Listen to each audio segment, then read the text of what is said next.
Okay, we'll get started with this next panel, which are what are the major AI policy questions.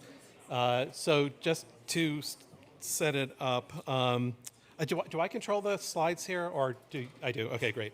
So I just want to give a very, very quick setup. Okay, everyone's talking about AI. You can't go anywhere without hearing people talk about it, including here. And so we'll just set it up a little bit. We know that generative AI's growth rate is faster than just about anything we've seen before. This slide shows the days to 1 million and days to 100 million users based on sources. I don't really know exactly how accurate it is, but you know that the general point is true. And then, yeah, good. And also it's getting better, at least better at taking tests. With GPT 3.5 to GPT 4, we've seen all the stories. So, you know, that's made people excited and concerned. And you can see the way policymakers have reacted. That big bar is the number of state bills that are pending. A much smaller number, of course, have been passed. But you know, every state is thinking about laws in addition to the federal laws that were proposals and thoughts that we're going to talk about too. So I just want to set it up with that, and we have a great panel to talk about all of this. I'm just going to very quickly introduce them. We have Halie Craig, who is a senior advisor at the U.S. Senate Committee on Commerce, Science, and Transportation. Danielle Lee is an associate professor at the Sloan School of Management at MIT. Shay is associate general counsel and director of business and human rights at Cisco. And Varian is chief economist at Google and emeritus professor at UC Berkeley.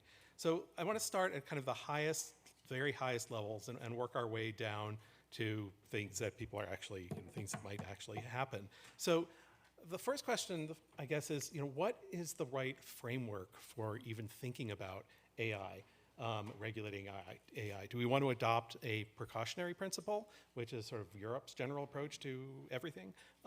Or do we want it to be more along the lines of thinking of actual harms that you have to think, why is the harm? Is there something we can do about it that would actually make it better? And I mean, at the highest level, I think that is the question of how we're going. So who would want to start with that? Sure, go ahead. Hey everyone, my name's Halie. It's good to see you all today.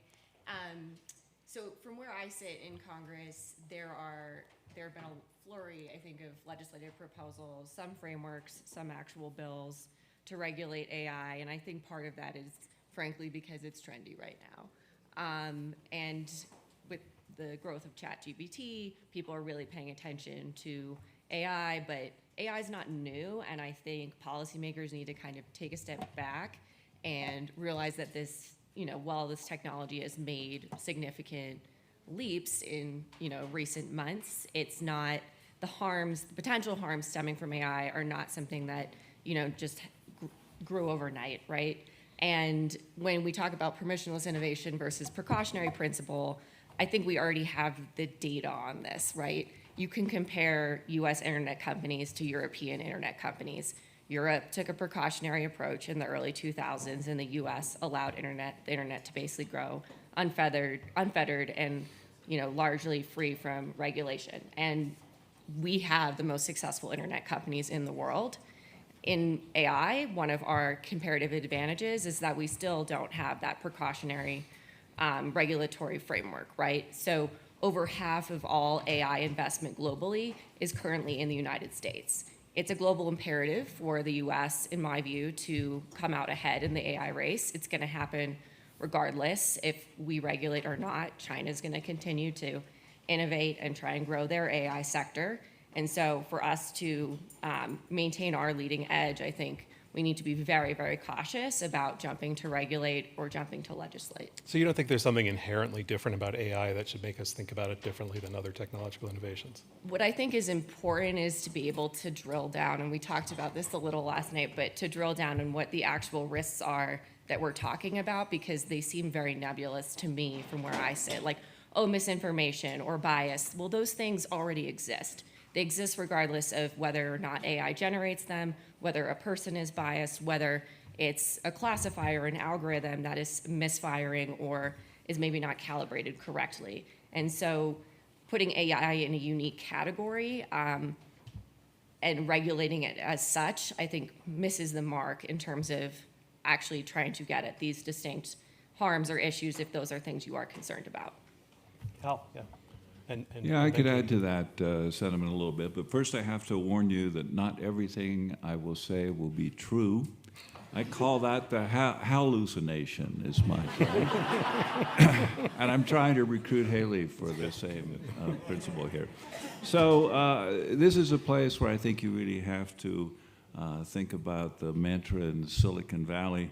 We overestimate what can be done in a year, and we underestimate what can be done in 10 years. Because if we look at how rapidly things move in the media world, this is not a danger that's luring over us in the current time period of a year, 2 years, 3 years. This is something you're going to look at in the long run.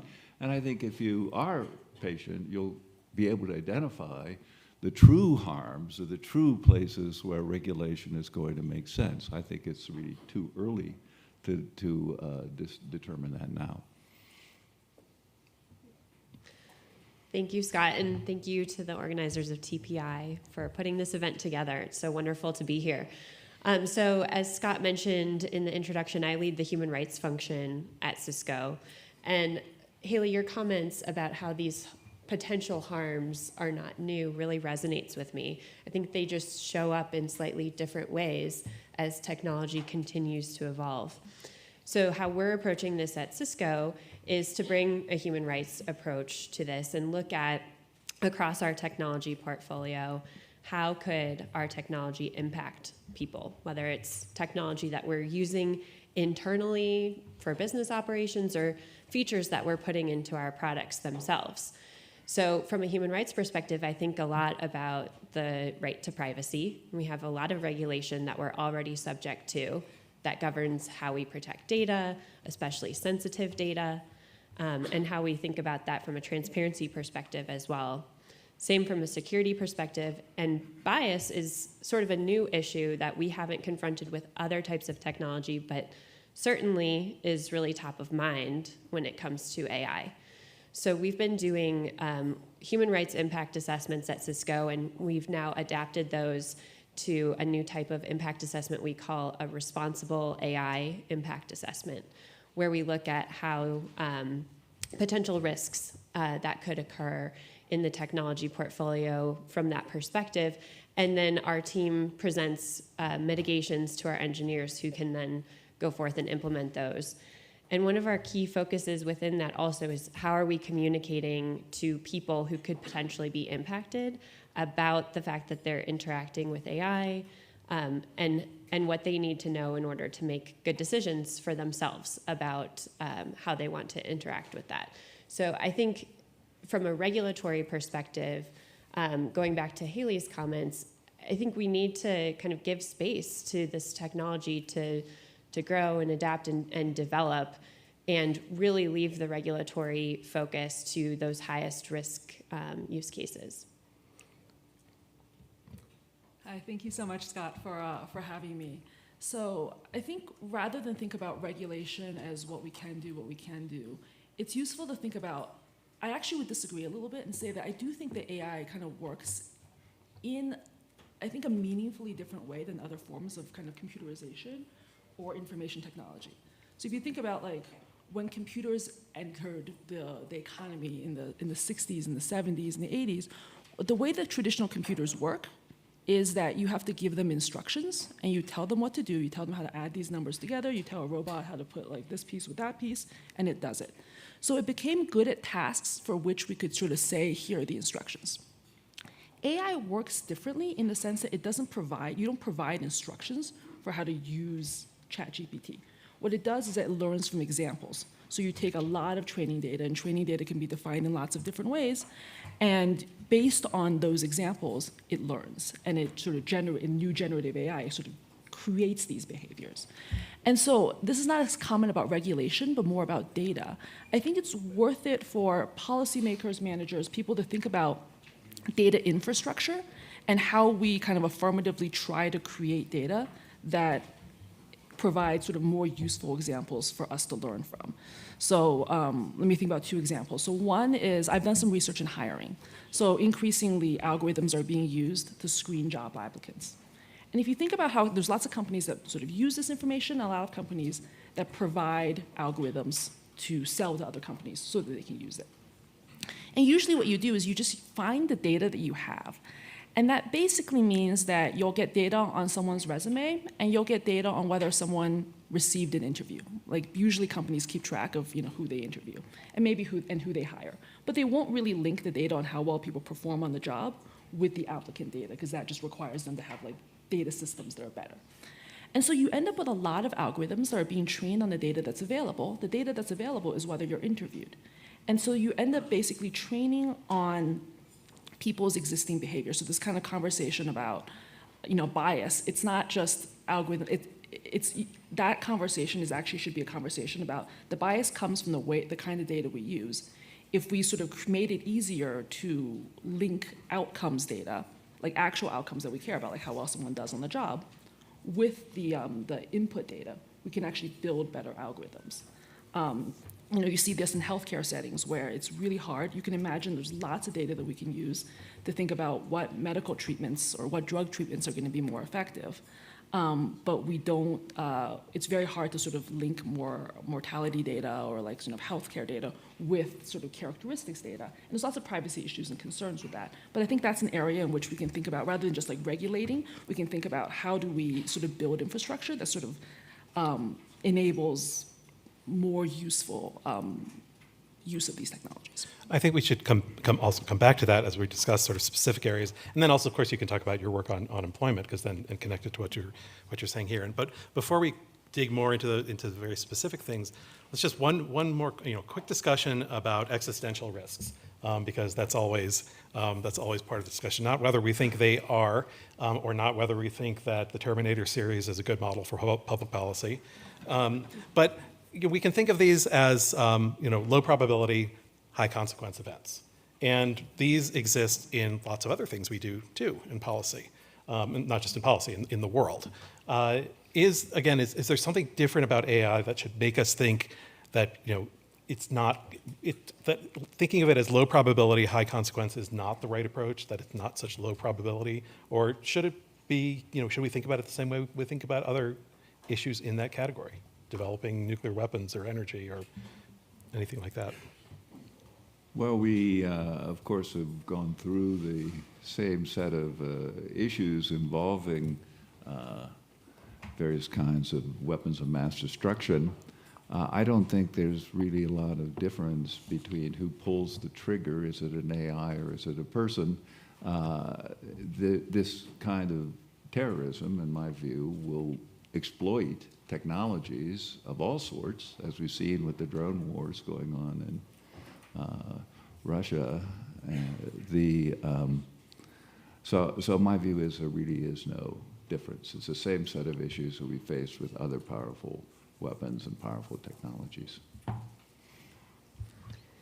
Yeah, I'm not well placed to weigh in on whether there's an existential risk to this technology, but a lot of times the work that my team's doing when we're evaluating human rights risk, whether it's in an AI product or any other product that Cisco makes available, oftentimes the types of risks that we're flagging are low probability, high risk, where there's a potentially widespread impact, even if it's low probability. And so what we do is we'll flag that and give recommended mitigations to teams so that they can try to reduce that even low probability or put something into the design that prevents that harm from occurring. And this is really integral to the human rights approach. If you look at the United Nations guiding principles on business and human rights, which is what we constantly look to, it's a protect, respect, remedy framework. So you're conducting due diligence on a business activity, on a technology, you're identifying potential harms and then putting in place measures to prevent, mitigate, and hopefully not, but potentially remediate those harms if they do materialize. So I think that framework really can apply as as new technologies come up when there is a low probability of harm but potentially widespread impact. Yeah, Halie, go ahead, please.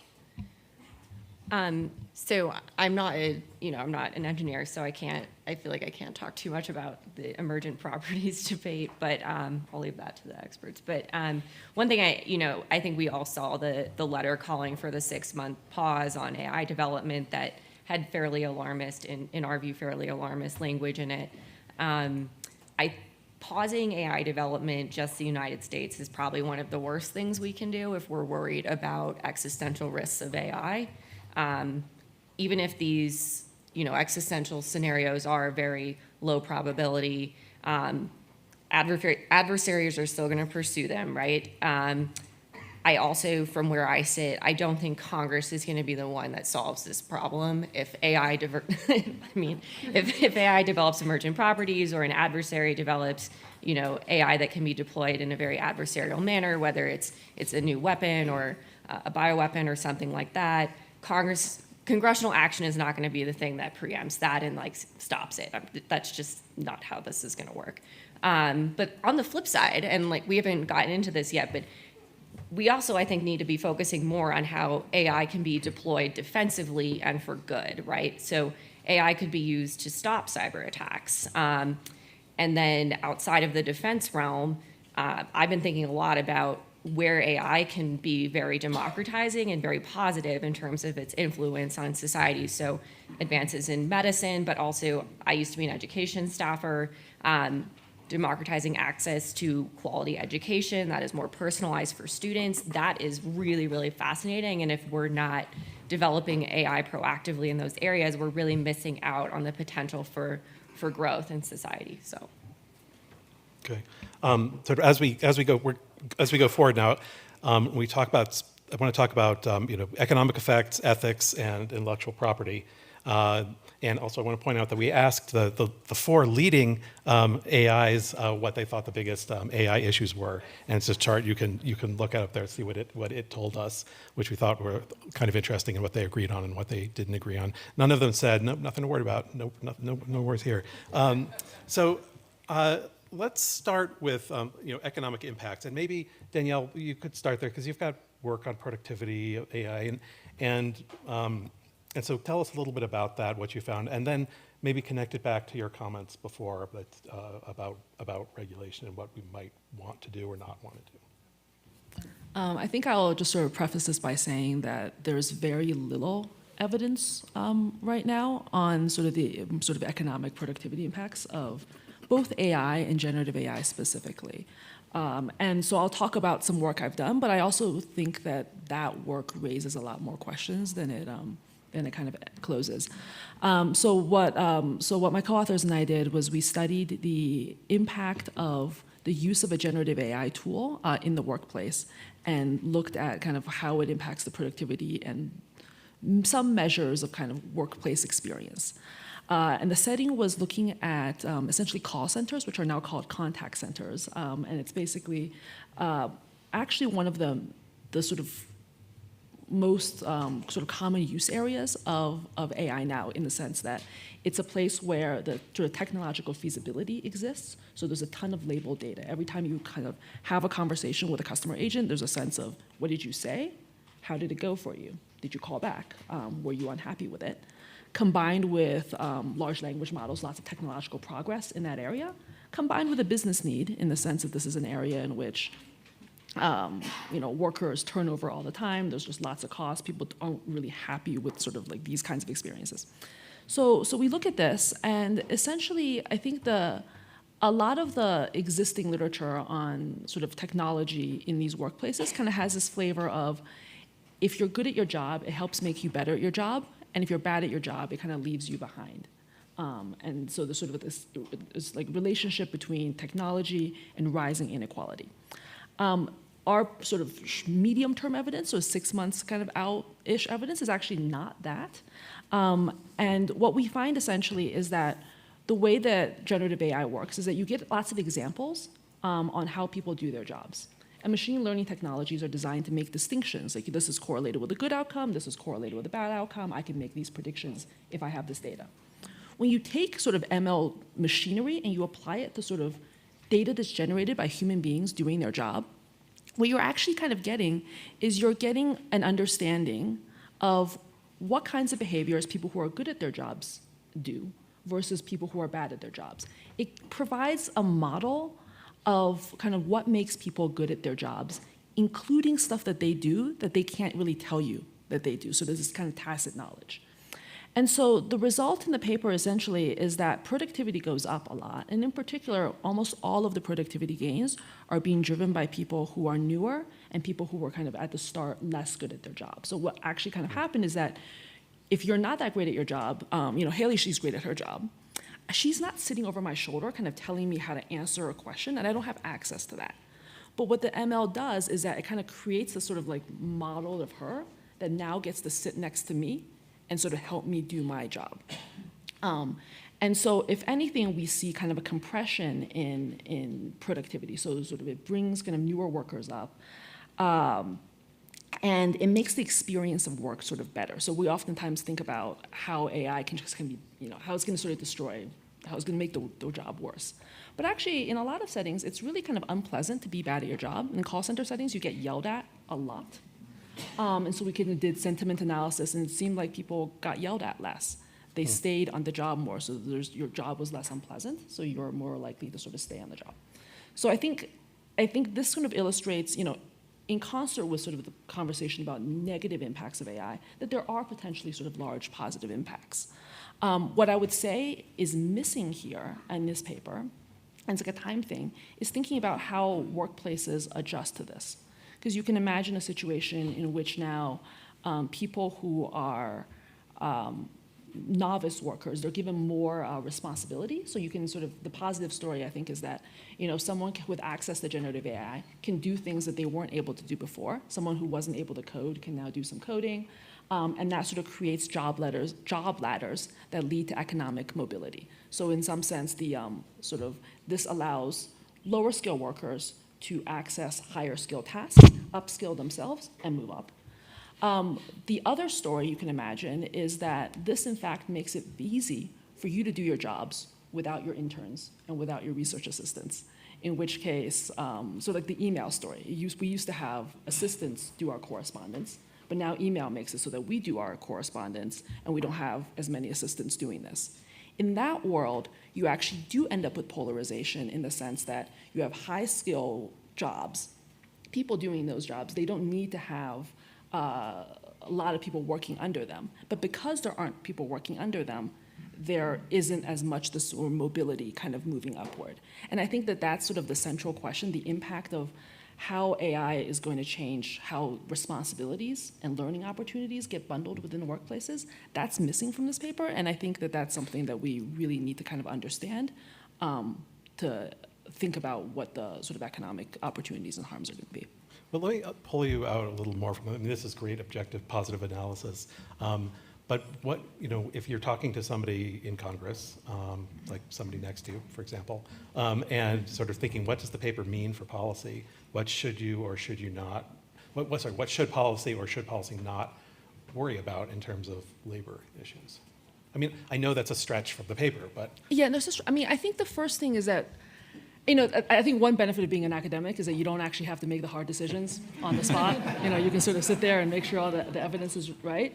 I do think it is important to sort of make it possible to sort of run these experiments that Matt was talking about in order for us to sort of make policy with better data.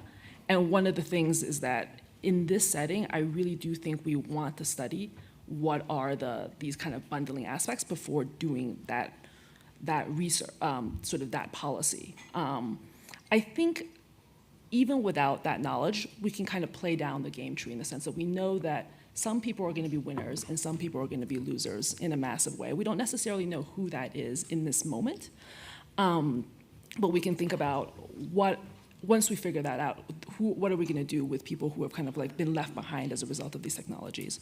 The other thing that I would probably feel comfortable saying is that people's fluency with AI, their ability to sort of work with these tools to have it augment them rather than replace them is going to be really important for your labor market success. And I wouldn't want to live in a world where access to that education is very inequitable. You can imagine that, if you go, there's already a lot of evidence that if you don't go to if you don't get a good education, you end up sort of falling behind. And I feel like that these tools can amplify these things, and sort of building this kind of AI literacy into how we train people, I think, is important. Hal, you've done a lot of work on productivity. And then also Katie, you all put so much into sort of an ethical framework that includes a lot of things Danielle was talking about, so maybe you could talk about that. And then Halie, there are a whole bunch of folks we talked about that relate to that. So yeah, Hal, go ahead. Yeah, I just wanted to talk for a minute about the productivity paradox, because we still don't see productivity increasing in the data, and the question is why? Why not? And my answer is that there's been huge productivity increase in technologies or in activities that weren't in GDP before the internet and are not in GDP now. I have a few favorite examples. One is photography. So it used to be photos cost about 50 cents a piece for developing a film, and there were only 80 billion photos taken around the world. Well, 2015, just 15 years later, there were 1.6 trillion photos taken, and it's still increasing. Most photos are shared, not sold, so they don't show up in GDP, and you have this huge change, which has had all sorts of ramifications in terms of people being aware of what's going on in other countries, in terms of police behavior, in terms of weather, in terms of all of these disasters that we can watch on TV. And there is a kind of strange productivity paradox, because once you have a camera, once you have photos taken, then your demand for maps, music players, flashlights, alarm clocks, all these things disappear. And what happens is they're no longer being sold. They're pulled out of the consumer's basket. Why? Because they have this substitute, namely the mobile phone, that allows you to do all these things without any additional expenditure. And that device, mundane as it may seem to this group, has been and will continue to have a huge effect on society and behavior. And the earlier talk about people's attitudes and people's self-image and all this kind of stuff, the digital cameras are playing a role in that kind of behavior. You wouldn't have Instagram, you wouldn't have YouTube if it weren't for the availability of those devices. And one other example of things that were used before the internet and continue to be used but don't show up in the economic statistics, think about maps. And some of you in the audience are old enough to remember you had to fold it out and plan your journey, and all sorts of things went into planning to get from A to B, and those are now gone. Spend the rest of your journey trying to refold it. Yeah. Well, that was my punchline, yes. Oh, sorry. Okay. Yeah, so Danielle, your research is really interesting in the productivity space, and I think that's certainly something that companies in particular should be thinking about. Like, how do we upskill our workers and prepare our workforce to interact with this technology in a way that is responsible and augments their current skill set?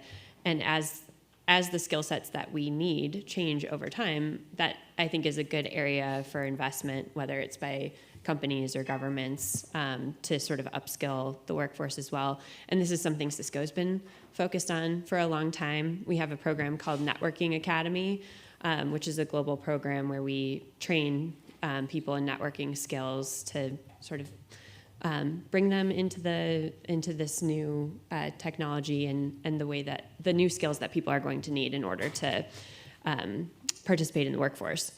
But I wanted to pivot a little bit to talk about kind of how other technologies kind of show up in the workspace that may not impact productivity per se, but participate or bring about a better workplace experience. And this is technology that Cisco develops that I'm sure you've all interacted with, whether it was Cisco or one of our competitor companies. using AI. Like virtual backgrounds is one of my favorites that uses AI as a privacy-enhancing feature. But my personal favorite is background noise reduction, which uses AI to augment vocal sounds and suppress everything else. It's my favorite because during the pandemic, none of my colleagues could hear my baby crying as I was bouncing her on my hip, or the construction project across the street, or my neighbor's leaf blower when I was working from home. So it really made my work experience better to have that technology in place, and it relied on AI in order for it to work. And the reason I think it's important to talk about in this context where we're talking about regulation is that those technologies also rely on biometric data in order to be trained. And we're seeing a lot of regulation focus on AI systems that use biometrics as particularly high-risk use cases. But using biometric information to train a system that produces a virtual background or makes my voice come across more clearly in a meeting should not be treated as high risk compared with other systems that use biometric information to identify people who are potentially involved in criminal activity, for example. So I think it's really important in the regulatory space that we're very focused on the use case and not only on the data that's being used or exactly how the models are being trained. Another thing that I think is really interesting to pull out from the virtual background example is around bias. So one thing that we learned internally when we were training the virtual background system was that we actually needed to put skewed data into the training models in order to get an equitable result. What our engineers saw as they were testing this in the early phases of the product was that women have more variation in their hairstyles. And so they actually needed to put more training data in corresponding to women's faces, hair, bodies, in order for our hair to not be cut out. There's an outline that kind of gets close to the head if it's trained even on 50-50 male-female data. So we needed to put in actually what most people would consider to be biased data in favor of females in order to get an equitable result. So I think that's just important to call out as well as we're thinking about regulation around bias, that it may not be the obvious thing that we all think, oh, let's just make sure that the training data is representative of society overall, but actually maybe we need something else in order to have that equitable result. That's really interesting. That's actually related to Catherine Tucker's work from some years ago, where to have an unbiased Twitter campaign, you had to spend more money targeting women than men because women were worth more in the auctions. It's really interesting. I'm sorry, I interrupted somebody. A quick question here. This we'll take as a separate question by itself because I thought it was because I like it on Slido.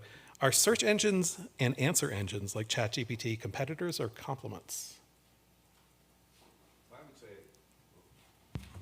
I would say they should be considered complements for the most part, because the question is, what's the goal of your use of the search engine? Is it to resolve a fact, in which case a classical search engine probably makes the most sense, or is it to offer an essay or an overview on a topic, and then you might be using ChatGPT kinds of technology for that.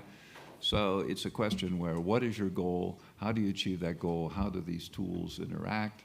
And those are issues we're exploring now. Those are the critical issues for the coming few years. Was it a good idea or a bad idea to mix generative AI with search engines?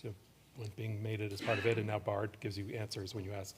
Well, as of now, I think that I view them as complements. That is, it wasn't a bad idea, it was a good idea, and we'll see how that works out, subject to change, right? Yeah. I think just touching on that point, I mean, one of the distinctions of, and I've just, this is just coming from my own experience playing around with ChatGPT and the AI augmented Bing, but because the generative AI tools like ChatGPT do hallucinate and do create fake research papers, for example. I think there still is something to be said for a traditional search engine being able to check the primary sources of documents and that sort of thing. So I do see them as complementary, but they are just different use cases, right? Like I'll use ChatGPT to kind of create an initial draft of a letter and then edit off of that, but I'm still going through the primary source material. So from like a research perspective, I think of them quite differently. Of course, that is all subject to improvement over time. I mean, the papers ChatGPT things I've written look amazing. There's your Nobel Prize is coming too. Yeah, right, exactly.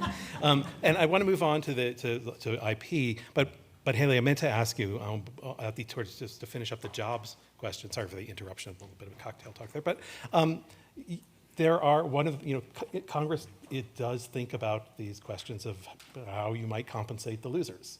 We've done that for trade.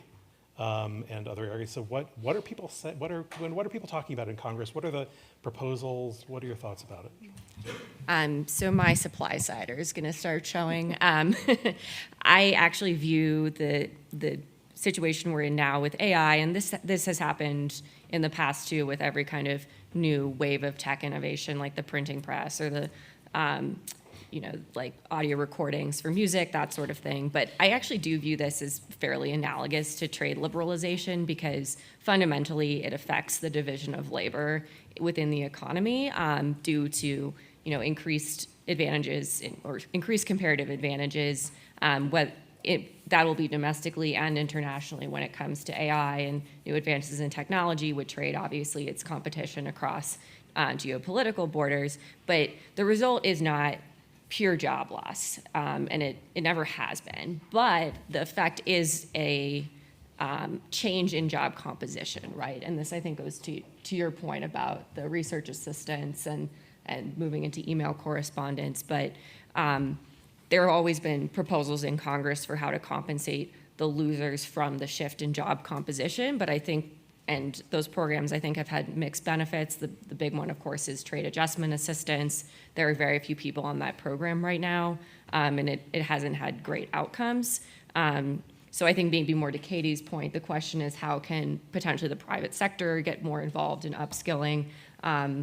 When I worked on education policy, a big thing we saw in more rural areas of Pennsylvania, which is where I'm from, was community colleges working with local businesses to train people to work locally.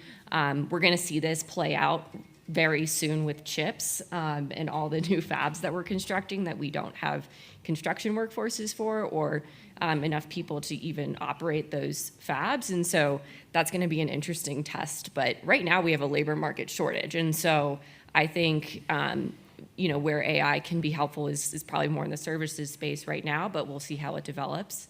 One stat I kind of like from the trade space is when we originally signed NAFTA, Pennsylvania lost about 16,000 garment industry jobs to Mexico is kind of the estimate, but our exports total to Mexico quintupled. And so the benefits for other areas of the economy and for economic growth as a whole are really huge, and we can't miss that part of the picture. On the compensation side, the only other thing I've seen is an automation tax proposal. I think that was a Sanders proposal. Needless to say, it's a conservative office. We are not supportive of that, but curious actually for others' views on it, maybe after the panel. Okay, and then we're going to talk just quickly about IP issues, and then we'll take questions. And of course, you can continue asking questions on Slido if you want.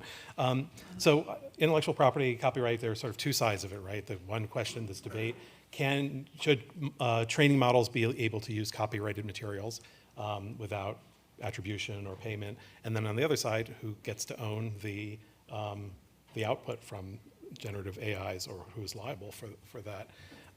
So on the input side, is an LLM, is an AI different in its learning from a regular person in that everything we know is based on all kinds of things, copyrighted or not copyrighted, and we don't walk around citing all the things that made us who we are. And so even like the case where Sarah Silverman is a plaintiff against OpenAI for this, not to criticize Sarah Silverman because I think she's hilarious, but she presumably has built her work on Lenny Bruce and all kinds of other things and doesn't cite it constantly. Is that is that a wrong way of thinking about this? Is there, is there more to this question of using copyrighted materials as inputs? What are other ways of thinking about it? What do you all think? Yeah, I have a feeling here of deja vu. It's YouTube all over again. Oh, I thought you meant it was because we talked about it last night at dinner. That too. I think I appeal to the Coase theorem here. The Coase theorem here says if it is a profit to be made, people will figure out some set of contracts or arrangements or practices that enable that to happen. And that's indeed what happened in the YouTube case. They kind of worked on this for several years and ended up with a compensation scheme that was reasonable compromise to the several different views that were out there.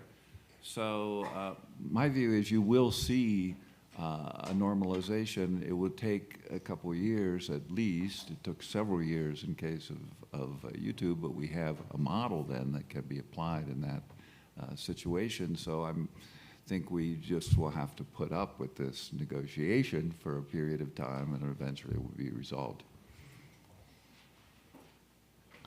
So, in the paper that I talked about, with all that productivity increase coming for, like, the low-skill people become much more productive, and the high-skill people don't become productive. The reason that happens is that the AI is being trained on the behaviors of the high-skill people. So if I'm a worker, I'm generating an example of how to deal with this particular angry customer or to deal with this particular technical problem. That is sort of, in a traditional world, my productivity. But in an AI world, that, like, how well I deal with this particular customer isn't the main aspect of my productivity anymore. It's how that example gets fed into an AI system, which then has everyone else at my firm talking like me. And so there's a way in which I am actually very much not compensated for the sort of productivity impacts of my contribution. And in settings where it's like literally Sarah Silverman or like sort of specific people, like I made this film, they're sort of larger entities. In a lot of firms, what's happening is that there's just like lots of just individual workers. And if you take one of them out, you can have someone else who's also good at their job. But there's a way in which I think AI systems do change the notion of like what productivity looks like and what marginal impact looks like. And I do think you need to sort of provide incentives for people to sort of generate those examples that kind of keeps these systems learning. Halie, go ahead. I was just going to add that I think there's a huge policy tension here, and I don't have the solution, but it is really interesting to just think about, right? Because one of the biggest incentives that companies, including foreign companies, have to come and invest in the United States and for businesses to develop products in the United States is our IP, our very strong IP regime, right? There's a reason that a lot of biologic drugs are developed in the United States, and I know that's a controversial topic on the IP side, but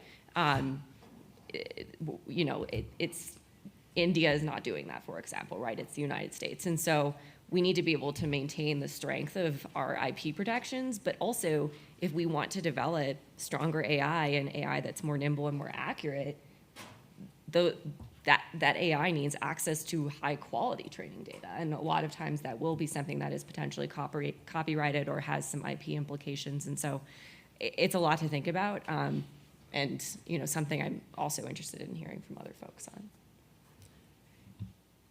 Yeah, go ahead. There are sectors of the economy where you do not see intellectual property protection.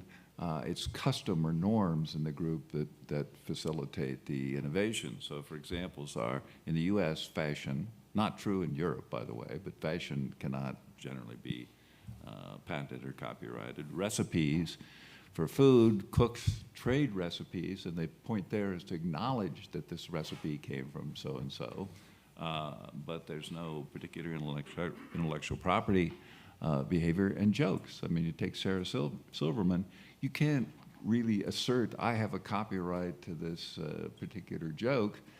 It's just, unless you have exactly the right wording and it's using exactly the right context.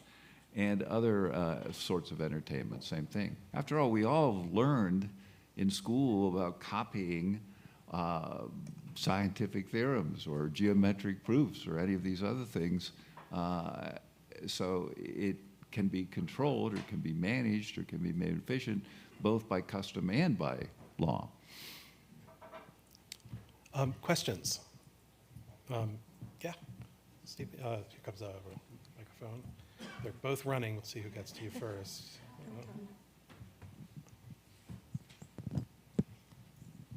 Thanks, Scott. Halie, I completely agree with your assessment that the existing state and federal sectoral regulation can cover the risks of bias and harm, but we should always look for gaps. And the Biden administration in July 25th came up with what it thought was filling the gaps with this voluntary commitments that generative AI would be audited to make sure that the answers coming out of it wouldn't generate societal harms. And from the standpoint of the administration, what they think is disinformation or societal harms might be different than what others think. But I'd be interested in the panel's reaction to the Biden's new voluntary commitments. Okay, I can start. Yeah, so we reviewed these, and I think what stood out to me, at least on the first page, is the line, "These voluntary commitments are only a first step in developing and enforcing binding obligations." And we've already, since these voluntary commitments were agreed to, we've already seen folks on the outside end in the administration calling for these to be binding or obligatory or otherwise codified, and that very much terrifies me. We saw the same thing with the NIST RMF framework during NDAA. Our committee was asked to clear making that mandatory, and we were able to stop that from happening. It was just shocking to us because, of course, it was designed to be flexible and voluntary as a framework, but this is kind of how regulatory capture works, to be honest. I mean, it wasn't really lost on us that the companies that signed that voluntary commitment pledge are the largest players in the space, which is fine, right? Like, they're trying to protect their own business interests, but we don't see startups signing on to this. And it is so early on in terms of the growth that I think we're gonna see, and I'm an optimist here, but the growth that we're gonna see in AI to be committing the entire industry to a set of standards that only the largest players potentially are able to meet. And once you put that regulatory burden on almost every player in the industry, even if you have carve-outs for, lower risk use cases or smaller players, they're going to grow. And what becomes risky is that goalpost is going to move. But once you put that regulation in place or these commitments in place, that's a cost that subtracts from the potential productivity and the potential for innovation, right? And I don't think we're at a place where we're ready to assume that cost. So you thought, I mean, the very initial, what they put out initially was kind of the right track, but then quickly went off the rails? Is that No, I right? didn't like what they put So, out okay, so you initially. didn't like it right from the start. Okay, because I thought you said that. Okay, good. I misinterpreted, and I was surprised. And then I separately, and you know this, Scott, but I worked in trust and safety at Meta for 2 years on content and algorithm policy. So I did see the kind of trust and safety debates happening inside the company when it came to speech on social media, which is why the parts of the voluntary commitments and the AI Bill of Rights, which is really about all algorithms, really terrifies me. The parts that touch on speech, generative AI, of course, is creating speech and content, and to the extent that there is a push, either on the left or the right, to look at outputs or look at inputs and try and prescribe regulations on top of that, that has real speech implications, and so I am very wary. We can talk about like cybersecurity issues or defense, but I'm very concerned about a potential regime where a federal regulator has the ability to dictate what an AI can and can't say.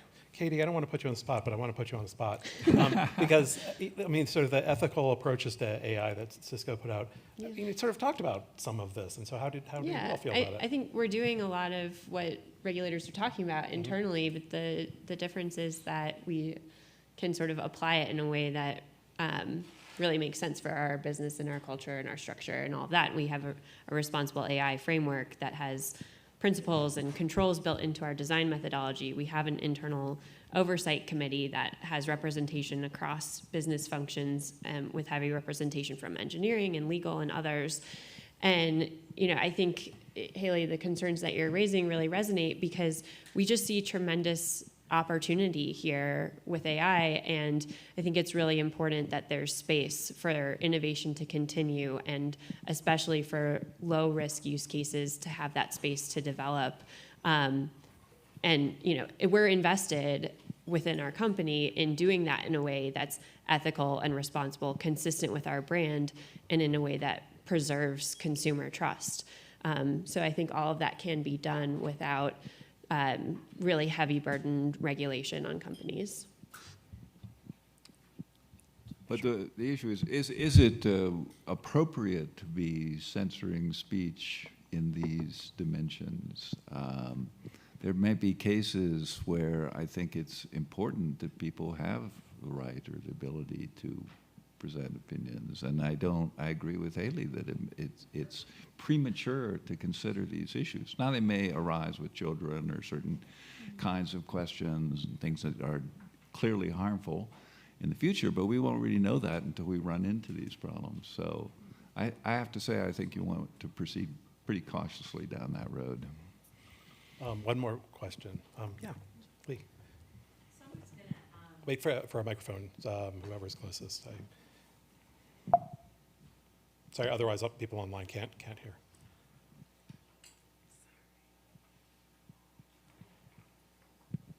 So I'm a big fan of innovation and agree with Halie that we also have to look at the AI for good. And the other one I would add on your list is climate change.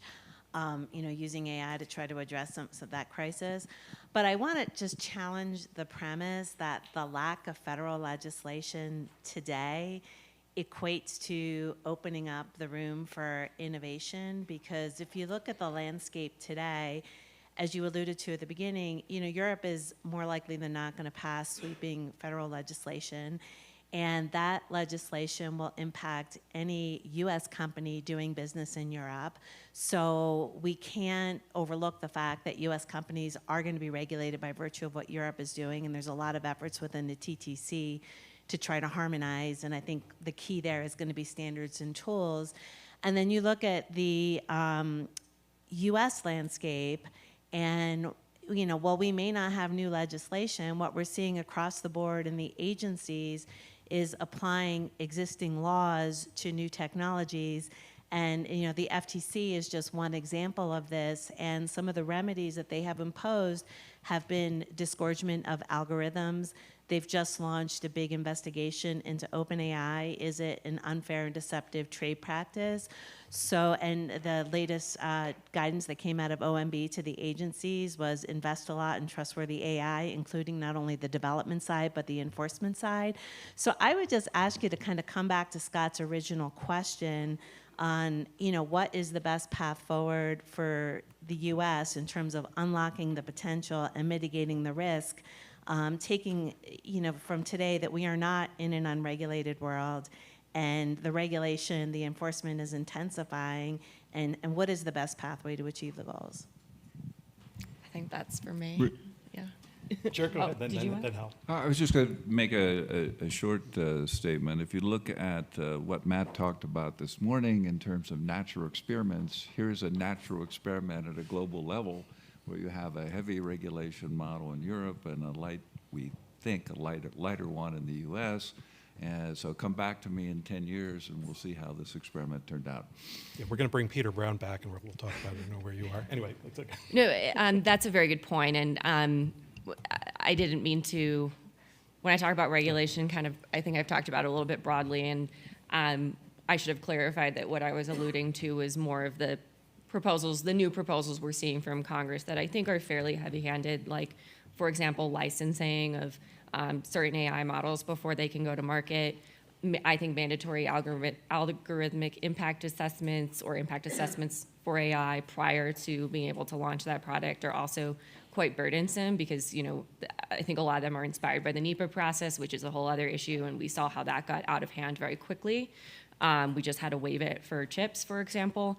But no, you're right. I mean, and Europe has been ahead on data privacy, and I think that's a good example. When I was at Facebook, this also came up. We were always kind of racing to comply with whatever the new EU regulation was on content policy or on data privacy, and the US has kind of fallen behind, so to speak, because we have not regulated as quickly in that space. I think part of this is also, part of this will come down to international cooperation. And right now, in my view, we don't have an administration that is necessarily going to Europe and advocating for our innovation sector, right? Because the FTC is sending, they have detailees in Europe right now that are telling the Europeans how to implement DMA and DSA, which objectively target American companies that, you know, were in part successful because of our lighter touch regulation in the early 2000s of the internet. So I think part of it is going to be figuring out the international piece, which is really up to the administration. I mean, Congress can probably do something to direct those negotiations, but even with IPEF, for example, like digital trade was pulled from those negotiations, and I thought that was pretty non-controversial to just say, like, we should have free cross-border data flows and no forced data localization, but we don't have, like, that advocacy right now happening for our innovation sector abroad. So that's that's one piece that's difficult. And then you also alluded to, or didn't allude to, you spoke to how agencies right now are just using the regulatory authority that they have, in particular the FTC, but we're also seeing it at CFPB, DOJ, EEOC. They put out that joint statement. Right. So I think the role for Congress there is partly an oversight one. Like, what are you doing? Do you have the authority to do this? Of course, the FTC thinks they do, but we're skeptical of that. And you'll probably see something coming from us on OpenAI soon, because we've been following that case very closely. You can kind of stuff anything into a consent decree these days. So that's another issue. We saw it with the Meta case. And so part of it's oversight, but also I do think there's probably some space for legislation that does provide guardrails on, like, where regulation can actually happen and who has the authority to do it, because right now it is a bit of a free-for-all between the agencies. Yeah, I think we're going to have to stop there. Sorry. So no, that was great. And you know, there's so much more we could talk about. And the good news is we are going to, and we're going to have. Well, first, thank the panel so much. I thought it was a really interesting conversation. And don't go anywhere, because we next up have a fireside chat with Ornazioni by Shane Greenstein, and I will start to introduce them as they come up. Also, don't go anywhere, because we don't have a break yet. Well, you guys can go somewhere, because you can sit here.